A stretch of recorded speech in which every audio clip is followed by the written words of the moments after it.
Hello everyone, आप सभी का स्वागत है आज के इस क्लास में। और आज हम सभी यूपी ट्रिपल एसएससी पेट 2025 के लिए जो पीवाईक्यू सीरीज हमने स्टार्ट की थी उसका पार्ट 2 वीडियो लेकर आ गए हैं, यानी कि क्लास नंबर 2। और आज भी हम कई सारे प्रश्न देखने वाले हैं और उनको डिटेल तरीके से समझने भी वाले हैं। आप इसके हैंड रिटन नोट्स अगर आपको चाहिए तो नीचे टेलीग्राम चैनल की लिंक है डिस्क्रिप्शन बॉक्स में, वहां से आप ज्वाइन कर सकते हैं। चलिए शुरुआत करते हैं। एक प्रश्न पढ़ेंगे, उसे डिटेल से समझेंगे। और साथ ही एक छात्र हैं, उनका कमेंट भी आया था कि भैया आप हमें क्या करिए कि हमें भारतीय राष्ट्रीय आंदोलन के बारे में कुछ महत्वपूर्ण प्रश्न करा दीजिए। तो वो भी मैं आपको आज कराने वाला हूं। कुछ प्रश्नों को मैंने भारतीय राष्ट्रीय आंदोलन से शामिल किया है और उसे हम समझने वाले हैं। तो चलिए शुरुआत करते हैं। अगर मैं बात करूं पानीपत का प्रथम युद्ध कब हुआ था, पहला प्रश्न आपके सामने है। तो टिक तो लगा ही है कि 1526 में हुआ था पानीपत का प्रथम युद्ध। अब हम एक प्रश्न के माध्यम से, मैं चाहता तो सिर्फ टिक लगाकर ज्यादा प्रश्न करा देता, तो वैसा मैं कराऊंगा, लेकिन अभी नहीं। जब एग्जाम थोड़ा और करीब आएगा तो फास्ट ऐसे क्वेश्चन ही लिखकर सिर्फ टिक के माध्यम से समझेंगे। लेकिन अभी हमें डिटेल तरीके से समझना है, हर एक प्रश्न को बेहतर तरीके से समझना है कि अगर क्या हो कि अगर इसी टॉपिक से कोई और प्रश्न बन जाए तो हमें तकलीफ ना हो। अगर मैं बात करूं तो 21 अप्रैल 1526 को हुआ था पानीपत का प्रथम युद्ध। आप जानते हैं कि बाबर और इब्राहिम लोदी के मध्य यह युद्ध हुआ था। इस युद्ध में बाबर विजयी हुआ था। हालांकि बाबर की सेना कम थी इब्राहिम लोदी की अपेक्षा, लेकिन तब भी बाबर विजयी हुआ था, क्योंकि बाबर के पास थे बहुत ही आधुनिक शैली के तोपखाने और बारूद का पहला प्रयोग करने वाला भारत में, यानी कि भारत में अगर आपसे कोई पूछे कि भारत में प्रथम बार बारूद तथा तोपखाने का प्रयोग करने वाला व्यक्ति कौन था, तो वो बाबर था। यहाँ की सेना वही तलवारों से लड़ती थी, वही घोड़ों से चलती थी। उनके पास कोई आधुनिक हथियार नहीं थे, ऐसे बारूद कुछ नहीं था, लेकिन बाबर के पास ये सारी चीजें थी और ये भारत में इसका प्रयोग करने वाला पहला व्यक्ति है। तो ये बात आप ध्यान रखिएगा। तो इसने इब्राहिम लोदी को पराजित किया और भारत में एक नए वंश की स्थापना की, जिसे हम मुगल वंश कहते हैं। मुगल वंश का संस्थापक बाबर को ही हम कहते हैं। इसके बाद इसने कई सारी युद्ध लड़े भारत में, जिनसे परीक्षाओं में अक्सर प्रश्न पूछ लिए जाते हैं। उन्हें हमें जानना है। जैसे खानवा का युद्ध 1527 में हुआ था। बाबर और राणा सांगा के मध्य ये युद्ध हुआ था। इस युद्ध में भी बाबर विजयी हुआ और उसने गाजी की उपाधि धारण की थी। आपसे परीक्षा में पूछा जा सकता है कि गाजी की उपाधि किसने धारण की थी भैया, तो आप कहेंगे बाबर ने धारण की थी। किस युद्ध के पश्चात उसने गाजी की उपाधि धारण की थी। अगर आपसे पूछा जाए कि बाबर ने किस युद्ध के पश्चात या किस युद्ध में विजय पाने के पश्चात गाजी की उपाधि धारण की, तो भैया खानवा के युद्ध में विजय पाने के पश्चात उसने गाजी की उपाधि धारण की थी। ऐसा कहा जाता है कि जो राणा सांगा के सैनिक दल थे, जब उनको इन्होंने पराजित किया तो उसके पश्चात जितने भी राजपूत थे उनकी गर्दनों को काटकर एक पहाड़ सा बनाया गया और उस पर जाकर बैठा था बाबर, और फिर उसने गाजी की उपाधि धारण की थी। गाजी का एक अर्थ ये भी होता है कि काफिरों का अंत करने वाला। ये बात भी आप ध्यान रखिएगा। काफिर क्या होते हैं, तो भैया उस समय जो इस्लाम धर्म के लोग थे, सिर्फ इस्लाम को छोड़कर और जितने भी लोग थे उनको काफिर ही कहा करते थे। एक तरीके से आप शत्रु समझ सकते हैं। काफिरों का अंत करने वाला ही गाजी कहलाता है। इतनी चीजें क्लियर हो गई। मैं थोड़ा डिटेल आपको बताते हुए चलता हूं कि आपको रिवीजन हुआ करे। इसके साथ साथ मैं बात करूं कि चंदेरी का युद्ध 1528 में हुआ था। बाबर और मेदिनी राय के मध्य में हुआ था। ये मालवा के शासक हुआ करते थे और इसमें भी बाबर विजयी हुआ था। इसके पश्चात घाघरा का युद्ध हुआ था 1529 में, बाबर और महमूद लोदी के साथ। महमूद लोदी और उसके साथ क्या थे कि और भी कई सारे बिहार और बंगाल के अफगान थे। ये अफगानों में बचा हुआ था। इब्राहिम लोदी के ही परिवार से आता था महमूद लोदी। और इसने क्या किया था भैया, तो आप कहेंगे इसने बाबर के विरुद्ध लड़ाई की थी घाघरा के युद्ध में 1529 में, और इसमें भी बाबर क्या हुआ था, विजयी हुआ था। ये बात आप ध्यान रखिएगा। टिक जहां पर लगा रहे वो समझ जाइएगा कि विजयी हुआ है, और जहां पर क्रॉस लगा रहे वहां समझ जाइएगा कि पराजित हुए हैं। ये बात आप ध्यान रखिएगा। तो यहाँ पर भी बाबर विजयी हुआ। तो ये प्रमुख युद्ध थे, आपको ध्यान रखना है। लाइन से ही है। 1526 में है कौन सा युद्ध, तो आप कहेंगे 1526 में है पानीपत का प्रथम युद्ध। खानवा का युद्ध 1 साल बाद 1527 में, फिर 1528 में चंदेरी का युद्ध और 1529 में घाघरा का युद्ध। ये बात आपको ध्यान रखनी है। इसके पश्चात कई बार परीक्षाओं में पूछ लिया जाता है कि बाबर की आत्मकथा का क्या नाम है, तो उसका नाम है भैया तुजुक ए बाबरी, या जिसे हम बाबर नामा भी कहते हैं। इसके दो नाम हैं, तुजुक ए बाबरी और बाबरनामा। कई साथी सिर्फ बाबरनामा याद करे रहते हैं, तुजुक बाबरी आता है तो कंफ्यूज हो जाते हैं। ये दोनों एक ही पुस्तकें हैं, बस नाम इसके दो हैं, एक है तुजुक बाबरी और एक है बाबरनामा। ये बाबर की आत्मकथा है, ये तुर्की भाषा में लिखी गई और आत्मकथा है तो आप जानते ही हैं कि बाबर ने खुद से लिखा है, यानी कि खुद ही उसने लिखा है ये पुस्तक, इसलिए इसे हम बाबर की आत्मकथा कहते हैं। यानी कि जब राइटर किसी के जीवन के बारे में लिखता है तो उसे हम क्या कहते हैं, जीवनी कहते हैं। लेकिन अगर राइटर खुद के जीवन के बारे में लिखता है तो उसे हम आत्मकथा कहते हैं, ये बात आप ध्यान रखिएगा। तो तुर्की भाषा में लिखी गई, लेकिन इसका हिंदी में अनुवाद किसने किया, ये भी प्रश्न बन सकता है। प्रश्न तो कुछ भी बन सकता है, जीके जीएस में कुछ भी पूछा जा सकता है। तो ये बात ध्यान रखिएगा कि हिंदी में अनुवाद बाबरनामा का अब्दुल रहीम खाना ने किया था। जब आप अकबर को पढ़ेंगे तो वहां पर आपको इनके नाम का जिक्र मिलेगा। उनके दरबार में ये रहेंगे, एक तरह के दरबारी कवि आप कह सकते हैं अब्दुल रहीम खाना को। इसके पश्चात मैं बात करूं कि इनके पिता का क्या नाम था बाबर के, तो आप कहेंगे उमर शेख मिर्जा, और माता का नाम कुतलुग निगार बेग था। ये बात आप ध्यान रखिएगा। तो ये इनके नाम हो गए माता पिता की। इतनी चीजें हमें क्या करनी है, याद रखनी है हमेशा। इसके पश्चात हम चलते हैं अपने अगले प्रश्न की ओर, जहां पर हम समझेंगे और भी प्रश्नों को। जैसे कि अगला प्रश्न है प्राचीन इतिहास से। मूल्यतः अभी इतिहास के ही प्रश्न आ रहे हैं, ऐसा नहीं है मैं सारे सब्जेक्ट के प्रश्न कराऊंगा, लेकिन अभी स्टार्टिंग है तो मैं इतिहास के ही प्रश्न चूज कर रहा हूं। तो देखेंगे आप कि अशोक ने धम्म के प्रचार के लिए किस नए पद का निर्माण किया। ये प्रश्न पूछा गया था पेट एग्जाम में कि अशोक ने धम्म प्रचार के लिए किस नए पद का निर्माण किया था।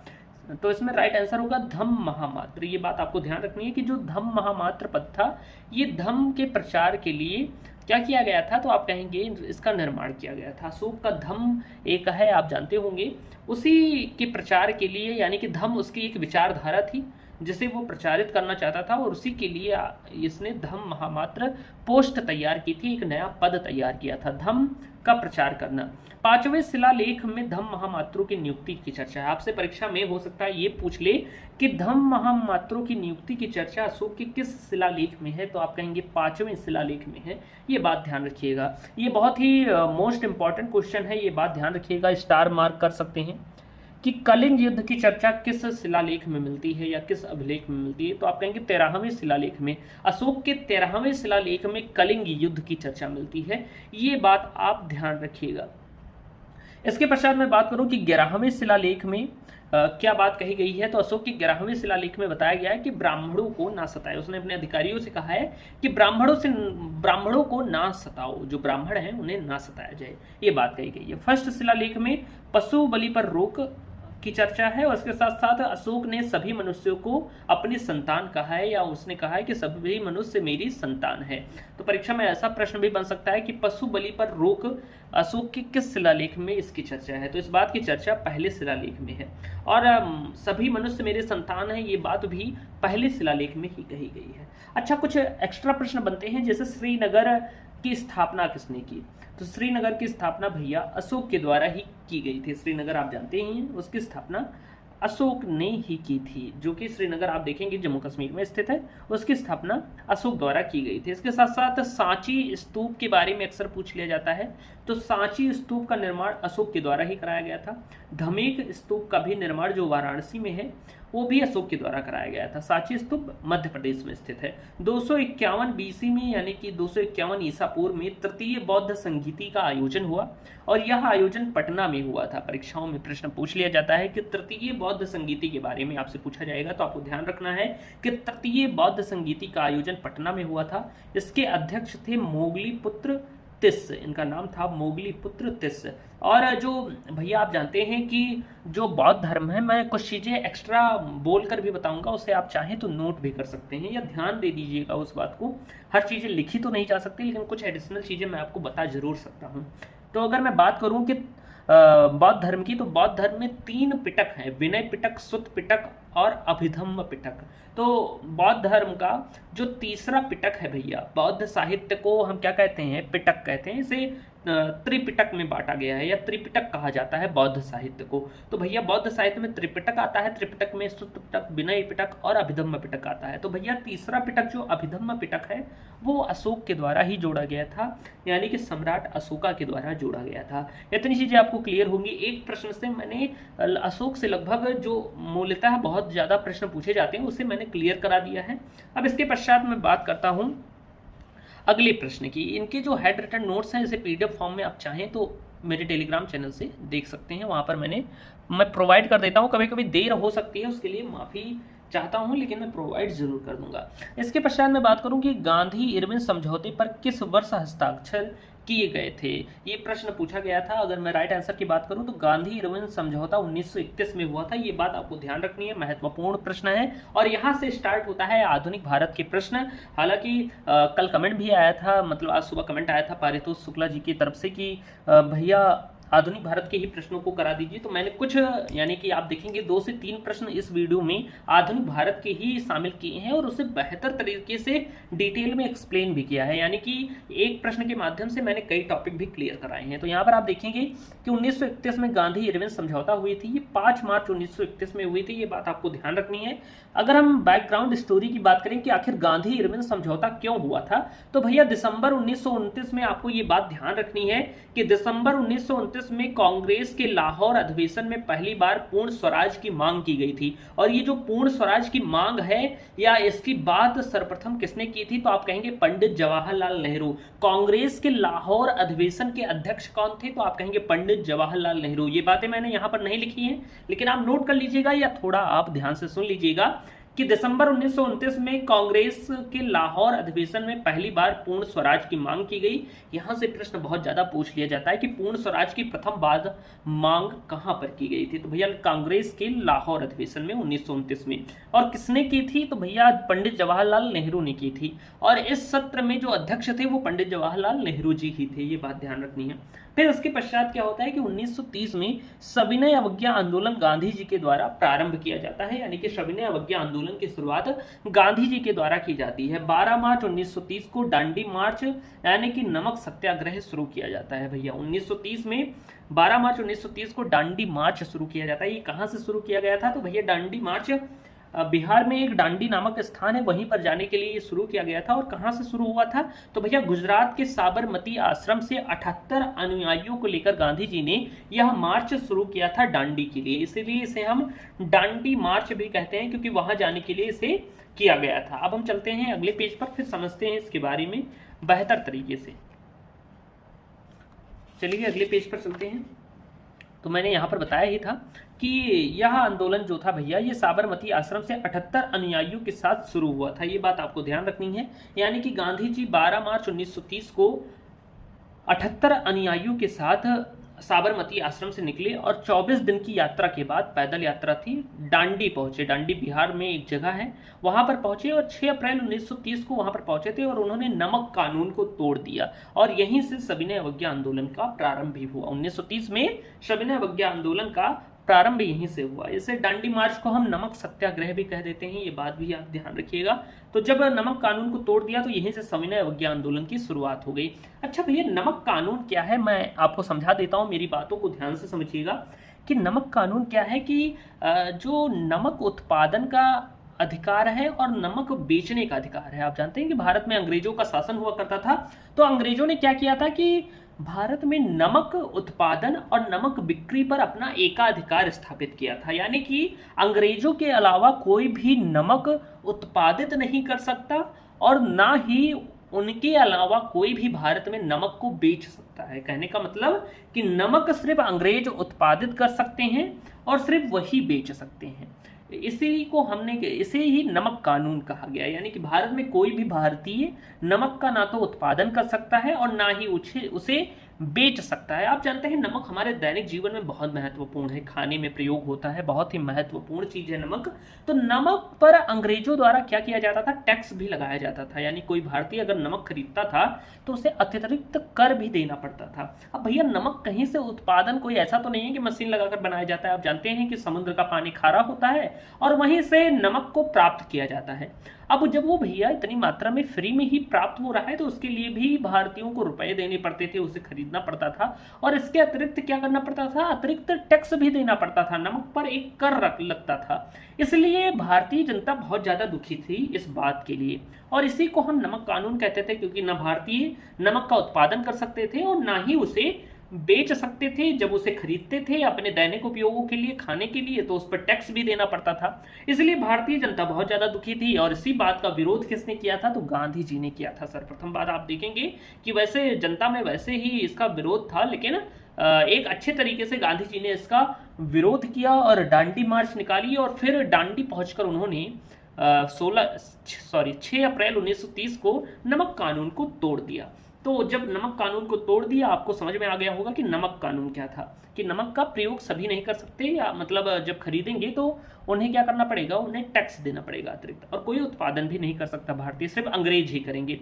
तो नमक कानून को जब तोड़ा भैया, तो नमक कानून के उल्लंघन पर गांधी जी को और हजारों लोगों को जेल में डाल दिया गया। यानी कि जब नमक कानून का उल्लंघन किया गांधी जी ने यहाँ पर सविनय अवज्ञा आंदोलन के दौरान या डांडी मार्च के दौरान नमक कानून को तोड़ा, तो गांधी जी को जेल में डाल दिया गया। उनके साथ हजारों अनुयायी जो थे उनको भी जेल में डाल दिया गया था। ये भीड़ आप देखेंगे 78 लोगों के साथ गांधी जी साबरमती आश्रम से निकले थे, लेकिन 24 दिन में ये जो 78 अनुयायी थे इनके साथ बहुत सारे लोग जुड़ गए थे, हजारों लाखों लोग जुड़ गए थे, भारतीय लोग जो नमक कानून के विरुद्ध थे। तो इसलिए हजारों लोगों को जेल में डाल दिया गया। और इसी के बाद क्या हुआ कि इसी पर गांधी इरविन समझौता होती है। लगभग 1 वर्ष के बाद 1930 में सविनय अवज्ञा आंदोलन प्रारंभ होता है और 5 मार्च 1931 को, लगभग 1 साल बाद आप देखेंगे, या 10 से 11 महीने बाद, गांधी इरविन समझौता होती है। इतने समय तक गांधी जी जेल में ही थे। आप देखेंगे तो 5 मार्च 1931 को गांधी इरविन समझौता होती है, क्योंकि हमारा टॉपिक क्या था, गांधी इरविन समझौता को समझना। तो भैया ये गांधी और इरविन के मध्य एक समझौता थी।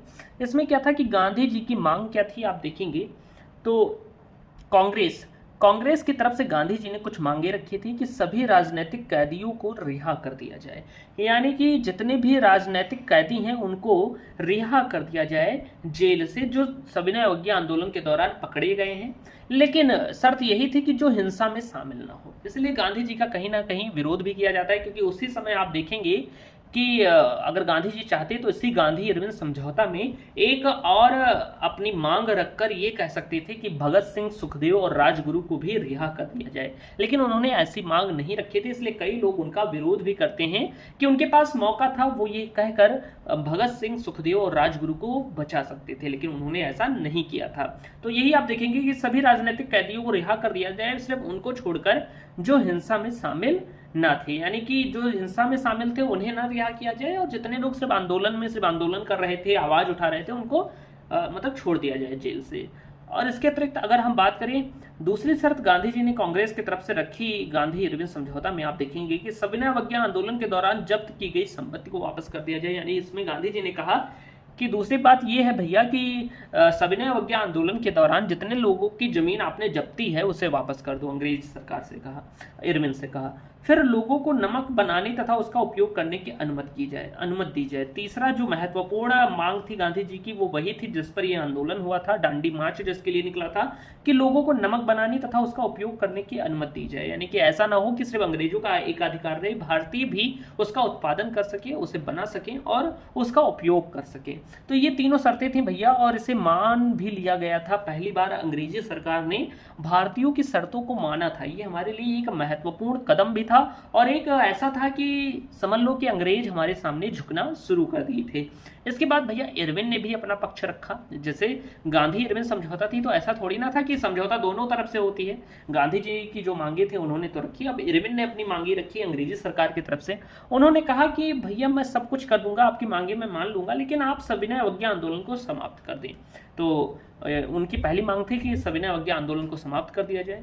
फिर कहा गया कि लंदन में जो होने वाला था गोलमेज सम्मेलन, उसमें गांधी जी को कांग्रेस का प्रतिनिधि बनकर जाना होगा, यानी कि प्रतिनिधि के रूप में भाग लेना होगा। दूसरी शर्त ये थी। इसलिए आप देखेंगे 1930 के प्रथम गोलमेज सम्मेलन में गांधी जी ने क्या किया था, भाग नहीं लिया था, लेकिन 1931 के द्वितीय गोलमेज सम्मेलन में गांधी जी ने भाग लिया था। उसका कारण यही था गांधी इरविन समझौता, क्योंकि इरविन ने कहा था कि आपको भैया लंदन आना पड़ेगा और द्वितीय गोलमेज सम्मेलन में भाग लेना पड़ेगा। इसके अतिरिक्त इरविन ने कहा कि सरकारी अफसरों पर हमलों की निंदा की जाएगी, यानी कि जो अंग्रेजी अफसर हैं अगर उन पर कोई भारतीय हमला करता है तो उसकी निंदा की जाएगी। ये 3 बातें रखी, और फिर ये सारी चीजें क्या हुई, मान ली गई और गांधी जी ने भी ये सारी चीज़ें मान ली। तो ये सारी चीज़ें थी गांधी इरविन समझौता में। हमने गांधी इरविन समझौता को बेहतर तरीके से समझ लिया है कि इसमें क्या क्या चीज़ें थी। 5 मार्च 1931 को ये हुआ था। तो महत्व आप देखेंगे कि गांधी इरविन समझौता का महत्व क्या पड़ा।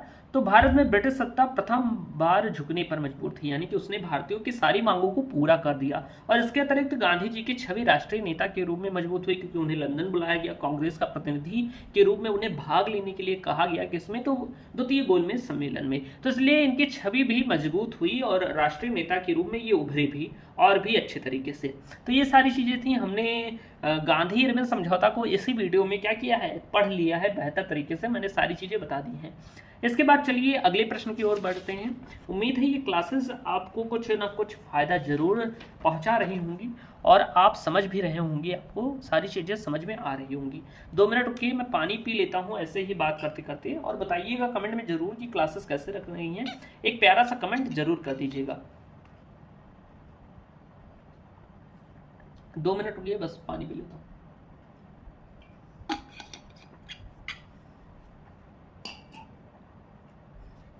चलिए भैया, अब हम बात करते हैं इसके बाद कि लॉर्ड रिपन द्वारा हंटर कमीशन की नियुक्ति किस वर्ष की गई थी। ये प्रश्न भी है, ध्यान रखिएगा, ये भी कई बार पूछा गया है कि लॉर्ड रिपन द्वारा हंटर कमीशन की नियुक्ति किस वर्ष की गई थी। ये बात आपको ध्यान रखना है। लॉर्ड रिपन भारत की वायसराय हुआ करते थे। तो 1882 में उन्होंने हंटर कमीशन की नियुक्ति की थी। ये बात आप ध्यान रखिएगा। कई साथी कंफ्यूज हो जाते हैं हंटर कमीशन और हंटर आयोग में, तो भैया कंफ्यूज बिल्कुल भी नहीं होना है। क्या नहीं होना है, तो कंफ्यूज नहीं होना है। हंटर आयोग जो था वो एक तरह की कमेटी थी जो इसलिए गठित की गई थी कि भैया हंटर आयोग का गठन इसलिए हुआ था कि जो जलियांवाला बाग हत्याकांड हुआ था 1919 में, उसकी जांच करने के लिए हंटर आयोग का गठन हुआ था। लेकिन ये हंटर कमीशन अलग है, ये अलग बात है, ये दूसरी चीज है। ये बहुत दिन पहले ही आई थी, 1882 में ही। तो हंटर कमीशन का गठन 1882 में किसके द्वारा किया गया था, तो लॉर्ड रिपन के द्वारा किया गया था। हंटर कमीशन को हम भारतीय शिक्षा आयोग भी कहते हैं। ये बात आप ध्यान रखिएगा कि हंटर कमीशन ही भारतीय शिक्षा आयोग है। कई जगह पर आपको पूछ लेगा कि अगर ऐसा पूछ ले कि लॉर्ड रिपन ने भारतीय शिक्षा आयोग की नियुक्ति किस वर्ष की, तब भी आप कहेंगे 1882 में, क्योंकि हंटर कमीशन को ही भारतीय शिक्षा आयोग कहा जाता है। इसका गठन लॉर्ड रिपन ने किया था, जो कि भारत के वायसराय हुआ करते थे। आपको पता है कि 1857 के बाद आप देखेंगे 58 के बाद सब वायसराय ही आने लगे थे, क्योंकि गवर्नर जनरल का जो पद था वो समाप्त करके वायसराय का पद बना दिया गया था। ये बात आपको ध्यान रखनी है। अगर मैं बात करूं कि भारतीय शिक्षा आयोग यानी कि हंटर कमीशन के अध्यक्ष कौन थे, तो आप कहेंगे विलियम विल्सन हंटर। और भैया इनके ही नाम में पीछे हंटर है, क्योंकि इनका नाम है विलियम विल्सन हंटर, इसलिए इसे हम हंटर कमीशन भी कहते हैं, इसलिए हंटर कमीशन कहा जाता है। वैसे इसका जो मूल नाम है वो है भारतीय शिक्षा आयोग। ये बात आपको ध्यान रखनी है। तो भैया जो भारतीय शिक्षा आयोग है, इसका गठन इसलिए किया गया था, या इसकी नियुक्ति इसलिए की गई थी, इसे इसलिए लाया गया था कि भारत में शिक्षा की स्थिति को सुधारा जा सके। इसलिए लॉर्ड रिपन ने ऐसे प्रयास किए थे कि भारत में शिक्षा की स्थिति को सुधारा जा सके। और इसी के लिए आप देखेंगे कि जो भारतीय शिक्षा आयोग है यानी कि हंटर कमीशन है, उसके प्रमुख उद्देश्य या सिफारिशें कौन कौन सी थी, थोड़ा हम जान लेते हैं कि अगर इनमें से कोई प्रश्न बनता है भविष्य में तो हमसे गलती ना हो और हमारा बेसिक कॉन्सेप्ट भी क्लियर रहे। तो अगर मैं बात करूं कि क्या क्या सिफारिशें या उद्देश्य थे हंटर कमीशन के, तो अब हम बात करते हैं भैया। तो अगर मैं बात करूं तो प्राथमिक तथा माध्यमिक शिक्षा की समीक्षा करना, यानी कि जो प्राथमिक और माध्यमिक शिक्षा है, आप जानते हैं प्राइमरी स्कूल होता है, फिर मिडिल वाला जो स्कूल होता है कक्षा 8 तक 10 तक, तो इन दोनों का क्या है कि इनकी समीक्षा करना, इनकी जांच करना कि आखिर पढ़ाई कैसे हो रही है, क्या सारे संसाधन उपलब्ध हैं। इसके लिए भी भारतीय शिक्षा आयोग की क्या हुई थी भैया, तो आप कहेंगे गठन हुआ था या इसे लाया गया था। इसके अतिरिक्त कहा गया कि भारतीय शिक्षा आयोग में कहा गया या हंटर कमीशन में कहा गया कि प्राथमिक शिक्षा जो है भैया, वो शुरुआती शिक्षा जो होती है कक्षा 5 तक 6 तक आप कह सकते हैं, प्राथमिक शिक्षा जो होती है वो आप इसमें कहा गया कि नगर पालिकाओं तथा जिला बोर्ड्स को सौंप दिया जाए। यानी कि ऐसी सिफारिश की गई हंटर कमीशन के द्वारा, भारतीय शिक्षा आयोग के द्वारा, कि जो प्राथमिक शिक्षा है वो नगर पालिकाओं और जिला बोर्ड्स को सौंप दी जाएं, ये बात आप ध्यान रखिएगा। इसके अतिरिक्त शिक्षा जनता की आवश्यकता पर आधारित होनी चाहिए स्थानीय भाषा में, यानी कि हंटर कमीशन में यह भी कहा गया कि जो शिक्षा है वो जनता की आम भाषा में होनी चाहिए, यानी कि जो आम बोलचाल की भाषा है उसमें जनता को शिक्षा मिलनी चाहिए जिसमें उनको आवश्यकता हो, यानी कि शिक्षा जनता की आवश्यकता है। पहली बात तो जो शिक्षा है वो जनता की आवश्यकता है, और जो शिक्षा है वो स्थानीय भाषा में होनी चाहिए, तभी वे लोग अच्छे तरीके से समझ पाएंगे। यह बात भी हंटर कमीशन में कही गई। इसके अतिरिक्त भैया सरकारी स्कूलों के बजाय प्राइवेट स्कूलों को प्रोत्साहन दिया जाए। इसमें कहा गया है, इसमें सिफारिश की गई कि जो सरकारी स्कूल हैं उनके स्थान पर प्राइवेट स्कूलों को प्रोत्साहन दिया जाए, क्योंकि आप जानते हैं कि प्राइवेट स्कूलों में अच्छी तरीके से शिक्षा दी जाती है, क्योंकि वो फीस भी लेते हैं तो उसी तरीके से सुविधाएं भी प्रोवाइड करते हैं। हंटर कमीशन में ही कहा गया था कि महिला शिक्षा को बढ़ावा दिया जाए, यानी कि पहली बार अंग्रेजों ने ऐसा मतलब कोई आयोग का गठन किया था जिसे हम भारतीय शिक्षा आयोग कहते हैं या हंटर कमीशन कहते हैं, जिसमें पहली बार महिलाओं की शिक्षा को बढ़ावा देने की बात भी कही गई थी। इसके बाद में बात करूं तो सरकारी स्कूलों में धार्मिक शिक्षा ना शामिल की जाए, ये बात भी इसमें कही गई कि जो गवर्नमेंट स्कूल्स हैं उनमें कोई रिलीजियस एजुकेशन ना दिया जाए, यानी कि कोई धार्मिक शिक्षा ना दी जाए, ये बातें कही गई। तो ये कुछ प्रमुख 5-6 बातें थी, सारी चीज़ें नहीं याद रखने की जरूरत है, कुछ चीज़ें आप ध्यान रखिए कि जैसे महिला शिक्षा को बढ़ावा देने की बात भारतीय शिक्षा आयोग में की गई थी। इसके साथ साथ शिक्षा जनता की आवश्यकता है वह स्थानीय भाषा में होनी चाहिए, ये बात भी भारतीय शिक्षा आयोग में कही गई थी। इसके अतिरिक्त प्राथमिक शिक्षा को नगर पालिकाओं तथा जिला बोर्ड्स को सौंपने की बात भी भारतीय शिक्षा आयोग में की गई थी। मेनली आपको फोकस करना है कि भारतीय शिक्षा आयोग यानी कि हंटर कमीशन कब नियुक्त किया गया था, तो आप कहेंगे 1882 में। इसके अध्यक्ष कौन थे? William Wilson Hunter. इतनी बातें आपको क्लियर होंगी।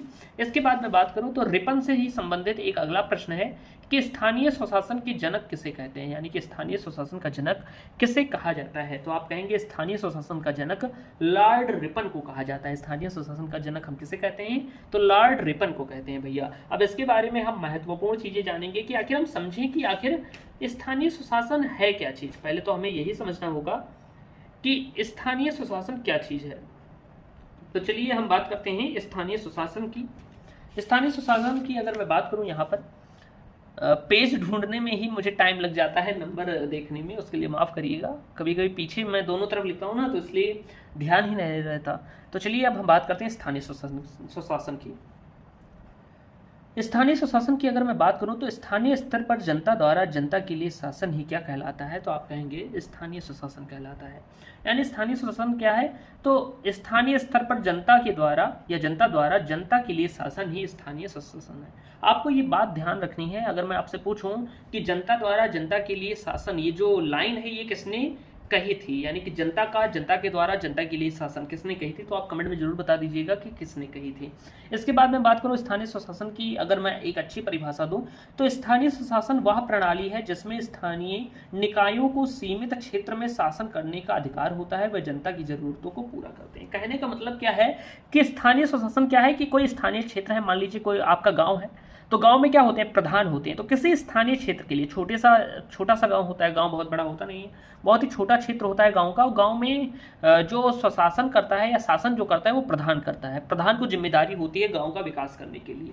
तो भैया जो प्रधान वहां पर शासन करता है यही स्थानीय स्वशासन है, यानी कि किसी छोटे क्षेत्र में किसी एक व्यक्ति को नियुक्त कर दिया जाए या जनता उसे चुन ले और वहां पर वह व्यक्ति जनता की जरूरतों को पूरा करे, यही स्थानीय स्वशासन कहलाता है। यही बात इसमें कही गई है कि स्थानीय स्वशासन वह प्रणाली है जिसमें स्थायी निकायों को सीमित क्षेत्र में, यानी स्थायी निकाय क्या हो गए, जैसे ग्राम पंचायत हो गई, पंचायत समिति हो गई, नगर पालिका हो गई, इनको ये अधिकार किया जाए कि उस छोटे से क्षेत्र में ये विकास करें, कार्य करें और जनता की जरूरतों को पूरा करें। यही है स्थानीय स्वशासन, यानी कि छोटे क्षेत्र में जनता का जनता के लिए जनता के द्वारा शासन ही स्थानीय स्वशासन है। इतनी चीजें आपको क्लियर होंगी।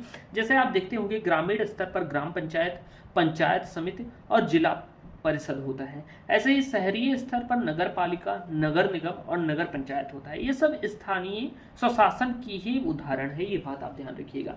तो ये भैया जो स्थानीय स्वशासन का जनक किसे कहा जाता है भारत में, तो भारत में स्थानीय स्वशासन का जनक लॉर्ड रिपन को कहा जाता है, क्योंकि सबसे पहली बार लॉर्ड रिपन ने ही ये कॉन्सेप्ट भारत में लाया था और ये पहली बार इसका प्रयोग भी किया था। जो आज का हम देखते हैं कि ग्राम पंचायत, पंचायत समिति, जिला परिषद है, नगर पालिका, नगर निगम, नगर पंचायत है, ये सब उसी के कॉन्सेप्ट पर क्या है आधारित है, क्योंकि पहली बार इसकी शुरुआत उन्होंने ही की थी। हालांकि पहली बार इतने सारे क्षेत्र नहीं बने थे, कुछ ही बने थे, लेकिन पहली बार शुरुआत लॉर्ड रिपन ने ही की थी। ये बात आपको ध्यान रखनी है। अच्छा, कुछ एडिशनल चीजें हम जान लेते हैं पॉलिटी की। जैसे अगर मैं आपसे पूछूं कि ग्राम पंचायत, पंचायत समिति और जिला परिषद को संवैधानिक अधिकार कब मिला, यानी संवैधानिक दर्जा कब मिला और इसकी चर्चा किस अनुसूची में है, तो आप कहेंगे अनुसूची 11 में इसकी चर्चा है पंचायती राज व्यवस्था की। किसकी भैया, तो पंचायती राज व्यवस्था की चर्चा अनुसूची 11 में है। और पंचायती राज व्यवस्था के अंतर्गत ही आप जानते हैं कि भारत में त्रिस्तरीय पंचायती राज व्यवस्था है, जिसमें ग्राम पंचायत, पंचायत समिति और जिला परिषद आता है।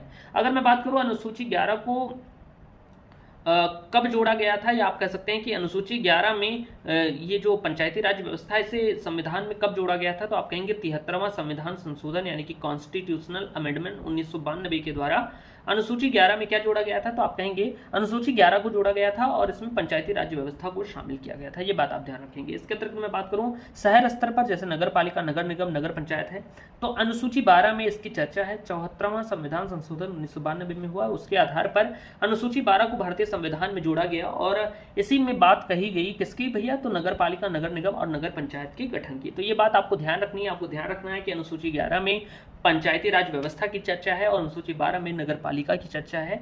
अनुसूची 11 में 73वां संविधान संशोधन के द्वारा इसे जोड़ा गया था और ऐसे ही 74वां संविधान संशोधन 1992 के द्वारा नगर पालिका, नगर निगम और नगर पंचायत को संवैधानिक दर्जा दिया गया था। ये बात आपको ध्यान रखनी है।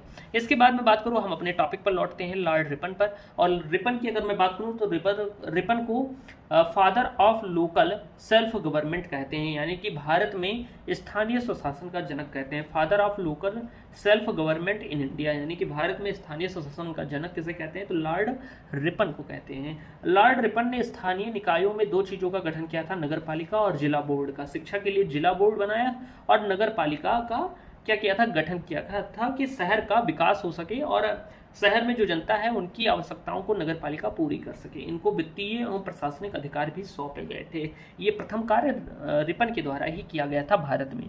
तो आप जानते हैं कि स्थानीय स्वशासन की शुरुआत 1882 में हुई थी। ये बात आपको ध्यान रखनी है। इतनी चीज़ें आपको तो क्लियर हो गई होंगी और मैंने अच्छे तरीके से ये सारी चीज़ें तो बता ही दी हैं। कुछ और चीज़ों के बारे में हम जान लेते हैं और अगर मैं बात करूं भैया तो कुछ और चीज़ों के बारे में मैं आपको बताने वाला हूं।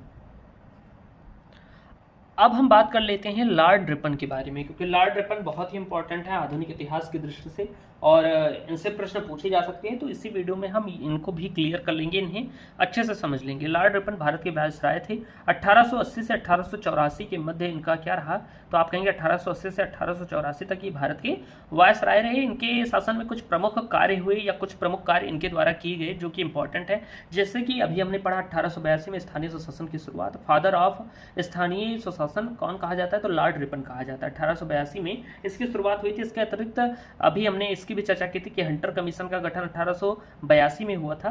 तो 1882 में स्थानीय स्वशासन की शुरुआत की लॉर्ड रिपन ने। 1882 में हंटर कमीशन का भी गठन किया जिसे हम भारतीय शिक्षा आयोग कहते हैं। तो लॉर्ड रिपन ने ये दो कार्य तो किए ही।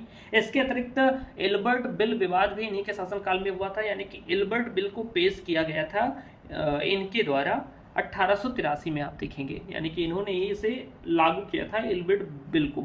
इल्बर्ट बिल जिसे हम कहते हैं, इल्बर्ट बिल को इनके द्वारा लागू किया गया था 1883 में। अभी हम समझेंगे कि आखिर ये इल्बर्ट बिल क्या है, इसे हम बेहतर तरीके से समझेंगे, चिंता न करें। तो अगर मैं बात करूं तो इल्बर्ट बिल लॉर्ड रिपन के द्वारा ही पेश किया गया था, जिसके बाद बहुत ज़्यादा विवाद भी हुए थे। फिर 1881 में रिपन ने पहली बार भारत में संपूर्ण तथा व्यवस्थित जनगणना करवाई थी। ये बात आप ध्यान रखेंगे कि 1881 में लॉर्ड रिपन ने पहली बार भारत में संपूर्ण तथा व्यवस्थित जनगणना कराई थी। परीक्षा में कभी भी प्रश्न पूछा जाए कि भारत में पहली बार नियमित जनगणना किसके द्वारा कराई गई, या भारत में पहली बार नियमित, व्यवस्थित एवं संपूर्ण जनगणना किसके द्वारा कराई गई थी और कब कराई गई थी, तो भैया पहली बार नियमित जनगणना 1881 में लॉर्ड रिपन के द्वारा कराई गई थी। ये बात आपको ध्यान रखना है और इसे गांठ बांधकर रख लेना है, क्योंकि बहुत ही इंपॉर्टेंट प्रश्न है। इसके बाद मैं बात करूं तो आपको ध्यान रखना है, कभी कभी परीक्षा में पूछ लिया जाता है कि प्रथम बार भारत में जनगणना कब हुई थी। तो भारत में प्रथम बार जनगणना 1872 में हुई थी, लॉर्ड मेयो के शासनकाल में, यानी कि लॉर्ड मेयो उस समय वायसराय हुआ करते थे और इनके वायसराय होते हुए इन्होंने ही पहली बार भारत में जनगणना करवाई थी। तो आपसे परीक्षा में कभी पूछे कि भारत में पहली बार जनगणना कब कराई गई थी, तो आप कहेंगे 1872 में जनगणना कराई गई थी पहली बार। उस समय वायसराय लॉर्ड मेयो थे, इन्हीं के द्वारा ये कराई गई थी। लेकिन नियमित जनगणना 1881 में कराई गई थी लॉर्ड रिपन के द्वारा, ये बात ध्यान रखिएगा। रिपन ने और कुछ चीजें की, आप देखेंगे रिपन थोड़ा भारतीयों के लिए सही भी था, यानी कि उसने बहुत सारी छूटें भी दी, जैसे कुछ अच्छे कार्य भी किए, स्थानीय स्वशासन की शुरुआत, हंटर कमीशन, शिक्षा को सुधारने के लिए। फिर रिपन ने प्रेस को भी ढील दे दी, तो ये सारी चीजें उसने की, जनगणना करवाई। तो वो एक अच्छा वायसराय हम कह सकते हैं रिपन था। अगर मैं लॉर्ड रिपन की बात करूं तो इसने प्रेस नियंत्रण में ढील दी। प्रेस नियंत्रण यानी कि जो वर्नाकुलर प्रेस एक्ट था उसे समाप्त कर दिया। परीक्षा में पूछा जा सकता है कि वर्नाकुलर प्रेस एक्ट किसके द्वारा समाप्त किया गया था, तो ये बात आपको ध्यान रखनी है कि vernacular press act Lord Ripon के द्वारा समाप्त किया गया था और जिससे भारतीय प्रेसों को फिर से स्वतंत्रता मिल गई थी, कुछ बहुत सारी स्वतंत्रता मिल गई थी। तो वर्नाकुलर प्रेस एक्ट किसके द्वारा समाप्त किया गया था, तो आप कहेंगे लॉर्ड रिपन के द्वारा। अब आपको ध्यान भी रखना है कि अगर पूछ ले कहीं परीक्षा में ये ना पूछे कि समाप्त किसके द्वारा किया गया था, कहीं पूछ ले कि वर्नाकुलर प्रेस एक्ट किसके द्वारा लागू किया गया था, तो 1878 में भैया लॉर्ड लिटन के द्वारा लागू किया गया था। लॉर्ड लिटन के द्वारा 1878 में वर्नाकुलर प्रेस एक्ट लागू किया गया था, ये बात आपको ध्यान रखनी है। इसके पश्चात मैं बात करूं साथी कि इसके शासनकाल में 1882 में पंजाब विश्वविद्यालय की स्थापना हुई। ये बात ध्यान रखनी है कि पंजाब विश्वविद्यालय की स्थापना किस वायसराय के शासनकाल में हुई थी, तो वो थे लॉर्ड रिपन 1882 में, ये बात ध्यान रखिएगा। इसके पश्चात मैं बात करूं तो 1881 में प्रथम कारखाना अधिनियम जो है श्रमिक सुधार के लिए लॉर्ड रिपन ने लाया था, यानी कि लॉर्ड रिपन के द्वारा लाया गया था। देखिए ये बहुत ज़्यादा मतलब आप कह सकते हैं जनता के हित में इसने कई सारे कार्य किए, इसने मजदूरों के हित में भी कार्य किए, इसने प्रथम कारखाना अधिनियम भी लाया। परीक्षा में पूछा जाए कि प्रथम कारखाना अधिनियम किसके द्वारा लाया गया था, तो लॉर्ड रिपन के द्वारा 1881 में श्रमिक सुधार के लिए, यानी कि जो मजदूर होते हैं उनके सुधार के लिए। अब हम बात कर लेते हैं एल्बर्ट बिल के बारे में। एल्बर्ट बिल आप जानते हैं कि 1881 में आया था, किसके द्वारा लाया गया था, तो लॉर्ड रिपन ने इसे जारी किया था। अब एल्बर्ट बिल क्या था भैया, तो ये एक महत्वपूर्ण घटना थी, इसे सर कर्टन एल्बर्ट ने तैयार किया था और इन्हीं के नाम पर इसे एल्बर्ट बिल रखा गया। लॉर्ड रिपन ने इसे जारी करवाया था या जारी किया था।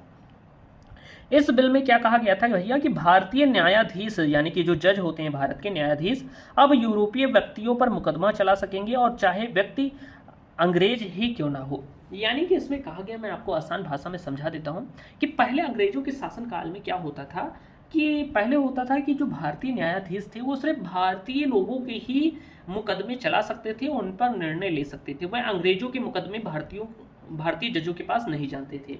एक बार फिर से समझिएगा कि जैसे कोई भारतीय है, मान लीजिए मैं भारतीय जज हूं, तो मैं सिर्फ भारतीयों पर ही निर्णय सुना सकता हूं, सिर्फ भारतीय जिन्होंने जुर्म किया है उन पर मुकदमे चला सकता हूं, उन पर निर्णय सुना सकता हूं, मैं अंग्रेजों के मुकदमे नहीं चला सकता। लेकिन क्या हुआ भैया कि शुरुआत में तो यही था कि भारतीय जज अंग्रेजी जो व्यक्ति थे उन पर मुकदमे नहीं चला सकता था, ये बातें थी। लेकिन एल्बर्ट बिल में क्या कहा गया कि भारतीय न्यायाधीश यूरोपीय व्यक्तियों पर मुकदमे चला सकेंगे, यानी कि जो विदेशी हैं, चाहे वो अंग्रेज ही क्यों ना हो, चाहे वो ब्रिटेन का व्यक्ति ही क्यों ना हो, अगर भारतीय न्यायाधीश चाहे तो वह उस पर मुकदमा चला सकता है, उस पर निर्णय भी सुना सकता है। तो ये बात कही गई एल्बर्ट बिल में। और फिर क्या हुआ, इसके बाद ब्रिटिश नागरिकों ने बहुत ज़्यादा विरोध किया था, क्योंकि वो नहीं चाहते थे कि कोई भारतीय जज उनको जज करे, यानी कि कोई भारतीय जज उन पर निर्णय सुनाए, उनके जुर्म को बताए कि ये सही है या गलत है, वो ये बिल्कुल नहीं चाहते थे। इसलिए इसका विरोध हुआ, बहुत ज़्यादा विरोध हुआ। उनका कहना था कि वो भारतीयों को असभ्य मानते थे। आप जानते हैं कि अंग्रेज हमें असभ्य मानते थे, तो उनका कहना था कि असभ्य भारतीय सभ्य अंग्रेजों को उचित न्याय नहीं दे सकते। उनका यही नारा था कि जो असभ्य भारतीय हैं वो सभ्य अंग्रेजों को उचित न्याय नहीं दे सकते, और इस पर बहुत ज़्यादा विरोध हुआ। और जब विरोध हुआ भैया तो फिर भारी विरोध के बाद एल्बर्ट बिल पर संशोधन भी किया गया। और जब संशोधन किया गया तो क्या हुआ, तो आप देखेंगे जब संशोधन हुआ तो उसमें कहा गया कि यदि भारतीय जज अंग्रेज व्यक्ति पर मुकदमा चलाना चाहते हैं तो उच्च अधिकारी से अनुमति लेनी पड़ेगी। यानी कि इसमें एक प्रावधान लाया गया कि अगर कोई भारतीय जज किसी अंग्रेज व्यक्ति पर मुकदमा चलाना चाहता है या उस पर निर्णय करना चाहता है तो उसे पहले अपने उच्च अधिकारी से परमिशन लेनी होगी, और इसी के कारण यह बिल कमजोर हो गया। नहीं तो ये बिल बहुत ही अच्छा आया था। आप देख रहे हैं कि रिपन मतलब जनता के हित में कार्य अच्छा कर रहा था, भारतीयों के लिए भी ये एक अच्छा वॉइस राय था, आप ये कह सकते हैं। तो ये बात आपको पता चल गई। इल्बर्ट बिल में क्या था, पहले भारतीय जज किसी भी विदेशी व्यक्ति को सजा नहीं सुना सकते थे, वो सिर्फ भारतीयों को सुना सकते थे। विदेशी व्यक्ति को सजा सुनाने के लिए विदेशी जज ही आते थे, अंग्रेजी जज ही आते थे। लेकिन इस बिल में कहा गया था कि भारतीय जज अब मतलब सबको सजा सुना लेंगे या सब पर मुकदमा चला लेंगे, लेकिन इसी का विरोध हुआ क्योंकि अंग्रेजी जनता ये नहीं चाहती थी कि कोई भारतीय उन्हें सजा सुनाए या उनके जुर्मों का निर्णय ले। तो इतनी चीजें आपको समझ में आई होंगी, उम्मीद है। इसके पश्चात मैं बात कर लेता हूँ, एक प्रश्न और बचा हुआ है। ये प्रश्न संख्या 7 ही था, लेकिन थोड़ा एक पेज मिस हो गया था, कभी कभी हो जाता है। और इसके बारे में हम जान लेते हैं कि प्रश्न पूछा गया है कि किस अधिनियम के द्वारा सर्वप्रथम देश में द्विसदनीय व्यवस्था का प्रारंभ हुआ। आपसे परीक्षा में प्रश्न पूछा गया कि किस अधिनियम के द्वारा सर्वप्रथम देश में द्विसदनीय व्यवस्था का प्रारंभ हुआ, ये बात पूछी गई। तो अगर मैं इसके राइट आंसर की बात करूं तो आप कहेंगे भारत सरकार अधिनियम 1919 के द्वारा क्या किया गया, तो इसी के द्वारा भारत में पहली बार द्विसदनीय व्यवस्था का प्रारंभ हुआ था। इसे हम मॉन्टेग्यू चेम्सफोर्ड सुधार भी कहते हैं। इसे हम क्या कहते हैं, मॉन्टेग्यू चेम्सफोर्ड सुधार भी कहते हैं। 1909 वाले भारत परिषद अधिनियम को हम मार्ले मिंटो सुधार कहते हैं, जबकि इसे हम क्या कहते हैं, इसे मॉन्टेग्यू चेम्सफोर्ड सुधार कहते हैं। तो ये बात आप ध्यान रखिएगा। मॉन्टेग्यू चेम्सफोर्ड सुधार इसे इसलिए कहा गया क्योंकि उस समय मॉन्टेग्यू भारत के सचिव हुआ करते थे और चेम्सफोर्ड भारत के वायसराय हुआ करते थे। तो इन्हीं दोनों के नाम पर इस भारत सरकार अधिनियम 1919 का नाम क्या पड़ा, तो मॉन्टेग्यू चेम्सफोर्ड सुधार पड़ा। इतनी चीजें आपको समझ में आ गई होंगी। प्रमुख घटनाएं क्या हुई मॉन्टेग्यू और चेम्सफोर्ड के समय में, तो आप देखेंगे रॉलेट एक्ट, जलियांवाला बाग हत्याकांड, खिलाफत आंदोलन, ये सारी चीजें इन्हीं दोनों के शासनकाल में हुई थी, यानी कि जब भारत सचिव मॉन्टेग्यू थे और भारत की वायसराय चेम्सफोर्ड हुआ करते थे। इतनी चीजें आपको क्लियर होंगी। अगर मैं बात करूं भारत सरकार अधिनियम की, मैं एक प्रश्न यहीं पर पूछ लेता हूं, मैंने शुरुआत में आपको उसका आंसर भी बताया था। आपसे पूछ लेता हूं कि जलियांवाला बाग हत्याकांड की जांच किस आयोग ने की थी, उसका जवाब भी कमेंट में आप दे दीजिएगा।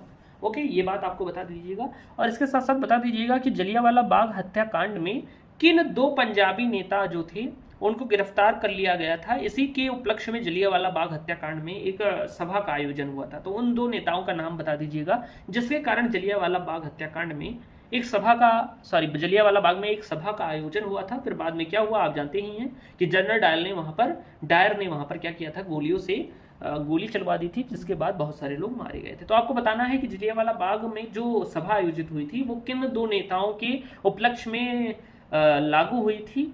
और हालांकि ये रॉलेट एक्ट के विरोध में ही लागू मतलब सभा करी गई थी, लेकिन 2 नेता गिरफ्तार हुए थे अंग्रेजों के द्वारा, इसीलिए जलियांवाला बाग में एक सभा का आयोजन हुआ था। तो उसका जवाब आप देंगे कमेंट में। अब हम बात करते हैं मॉन्टेग्यू चेम्सफोर्ड सुधार की। मॉन्टेग्यू चेम्सफोर्ड सुधार यानी कि भारत सरकार अधिनियम 1919 के बारे में बात करें तो आपसे परीक्षा में कभी पूछा जाए कि प्रांतों में द्वैध शासन की शुरुआत किस अधिनियम के द्वारा हुई, तो भारत सरकार अधिनियम 1919 के द्वारा प्रांतों में द्वैध शासन की शुरुआत हुई थी। अगर मैं बात करूं भारत सरकार अधिनियम की, तो इसमें प्रांतीय शासन को या आप कह सकते हैं प्रांतीय विषय जो थे उन्हें 2 भागों में बांटा गया था, क्योंकि इसमें आप देखेंगे एक आरक्षित विषय और एक हस्तांतरित विषय किया गया था। इसमें क्या कहा गया कि आप देखेंगे प्रांतों को भी शासन करने का अधिकार दिया गया था मॉन्टेग्यू चेम्सफोर्ड अधिनियम में, ये बात आपको ध्यान रखनी है। तो इसके अंतर्गत क्या हुआ कि प्रांतीय शक्तियां जो थी या प्रांतीय विषय जो थे, शासन जो था वो 2 भागों में बांटा गया, आरक्षित और हस्तांतरित। आरक्षित में पुलिस, न्याय और भू राजस्व था, यानी कि किसी भी प्रांत की पुलिस हो गई, न्याय जज हो गए और भू राजस्व का जो विभाग है वो गवर्नर और उसके अधिकारियों के अंतर्गत आता था। इसके अतिरिक्त क्या किया गया कि शिक्षा, स्वास्थ्य और स्थानीय स्वशासन को मंत्रियों के नियंत्रण में रखा गया, यानी कि जनता द्वारा चुने जाते थे। जो मंत्री जनता के द्वारा चुने जाते थे वो भारतीय होते थे। आप जानते हैं कि भारतीयों को पहली बार सत्ता में आप कहेंगे भागीदारी भी यहाँ पर मिली, यानी प्रांतों में उन्हें शासन करने का मौका मिला। इसमें यह था कि पुलिस, न्याय और राजस्व का जो हिस्सा मतलब भाग था वो इनके अंतर्गत ही रहा, गवर्नर और उनके अधिकारियों के मध्य, जिसे हम आरक्षित विषय कहते थे। हस्तांतरित विषय में जैसे जो शिक्षा हो गया, स्वास्थ्य हो गया, स्थानीय स्वशासन हो गया, ये मंत्रियों के नियंत्रण में रहा और जो मंत्री थे वो भारतीय होते थे, उन्हें जनता के द्वारा चुना जाता था। ये बात आपको ध्यान रखनी है। इसके अतिरिक्त मैं बात करूं तो इसी अधिनियम के तहत 1926 में लोक सेवा आयोग का गठन किया गया। 1919 में लोक सेवा आयोग के गठन की बात कही गई थी, लेकिन इसी के आधार पर 1926 में आप देखेंगे, कई वर्षों बाद आप देखेंगे 1919 में आया था ये अधिनियम, लेकिन जो लोक सेवा आयोग का गठन हुआ वो 1926 में हुआ था। ये बात आपको ध्यान रखनी है।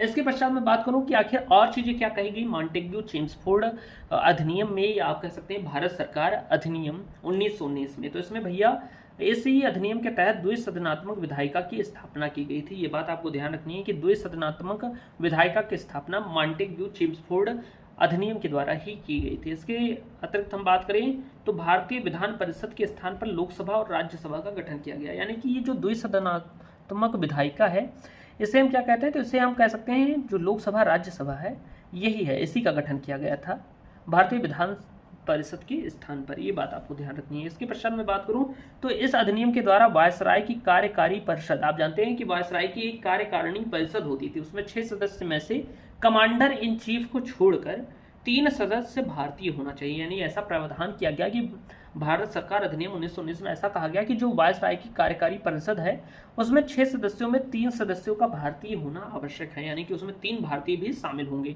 इसके बाद मैं बात करूं तो 1919 के अधिनियम द्वारा केंद्रीय व राज्यों के बजट को अलग कर दिया गया। यानी आप देखेंगे कि क्योंकि इसमें प्रांतीय शासन की शुरुआत की गई थी, यानी कि आप कह सकते हैं द्वैध शासन की शुरुआत हुई, और प्रांत में जो शासन था 2 हिस्सों में बट गया। एक हिस्सा जो था वो आरक्षित विषय था, यानी कि पुलिस हो गया, जज हो गए और राजस्व विभाग हो गया, और दूसरा हस्तांतरित विषय था, यानी कि शिक्षा स्वास्थ्य हो गया और स्थानीय स्वशासन हो गया। तो स्थानीय स्वशासन, शिक्षा और स्वास्थ्य आता था जो प्रांतीय द्वैध शासन का गठन हुआ था उसके अंतर्गत। यानी कि आप कह सकते हैं कि जो भारतीय थे उनको जब राजनीति में मौका मिला तो उन्हें यही हस्तांतरित विषय दिए गए थे। तो 1919 के अधिनियम द्वारा केंद्रीय व राज्यों के बजट को अलग अलग कर दिया गया। यानी कि केंद्र सरकार का बजट अलग होगा, राज्य सरकार का बजट अलग होगा। यानी कि पहली बार ऐसा किया गया था 1919 में ही। आज के समय में भी आप जानते हैं कि केंद्र सरकार अपना अलग बजट निकालती है और राज्य सरकार अपना अलग बजट निकालती है। इतनी चीजें आपको पता ही होगी।